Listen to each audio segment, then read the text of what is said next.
కోసం వస్తుంది కేసీఆర్ గారికి అవినీతి మరక ఎవరి వల్ల అంటింది అలా? అది ఆలోచన చేసుకోవాలి కదా మనం కూడా. కొంతమంది కేసీఆర్ గారి పక్కన ఉన్నటువంటి వాళ్ళు కేసీఆర్ గారి పేరు చెప్పుకొని అనేక రకాలుగా లబ్ధి పొంది వారు చేసినటువంటి అనేక చెత్త పనుల వల్ల ఇవాళ కేసీఆర్ గారి పేరు బద్నామయ్యే పరిస్థితి వచ్చింది. అయినా మళ్ళీ వాళ్ళనే మోస్తాం, అయినా మళ్ళీ వాళ్ళనే ముందుకు తీసుకెళ్తామని అనుకుంటే పార్టీ ఎట్లా ముందటికి పోతుంది? ఒక బిడ్డగా నిజంగా నేను బాధపడతా ఉన్నాను.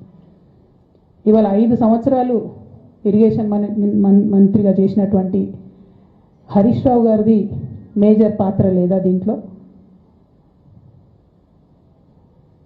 అందుకే కదా కేసీఆర్ గారు వారిని సెకండ్ టర్మ్లో తప్పించిండ్రు.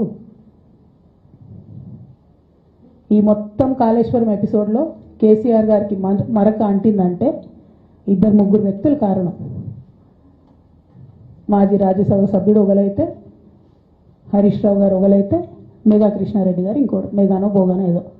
ఈ పెద్ద పెద్ద కాంట్రాక్టర్లు అందరితో కుమ్మక్కై కేసీఆర్ గారు ప్రజల కోసం ఆలోచన చేస్తే, నీళ్ళ కోసం ఆలోచన చేస్తే, వీళ్ళు సొంత వనరుల కోసం, డెవలప్మెంట్ కోసం, ఆస్తులు పెంచుకోవడం కోసం ఆలోచన చేసి ఇవాళ మీ వల్ల రేవంత్ రెడ్డి లాంటి వ్యక్తి, తెలంగాణ ఉద్యమానికి సంబంధం లేని వ్యక్తి, కేసీఆర్ గారి కాలి గోటికి సరిపోని వ్యక్తి, ఆయన నిలబడి కేసీఆర్ గారిని చేయెత్తి చూపించి కేసీఆర్ గారి మీద సిబిఐ ఇవాళ నేను వేస్తా అని చెప్తున్నాడంటే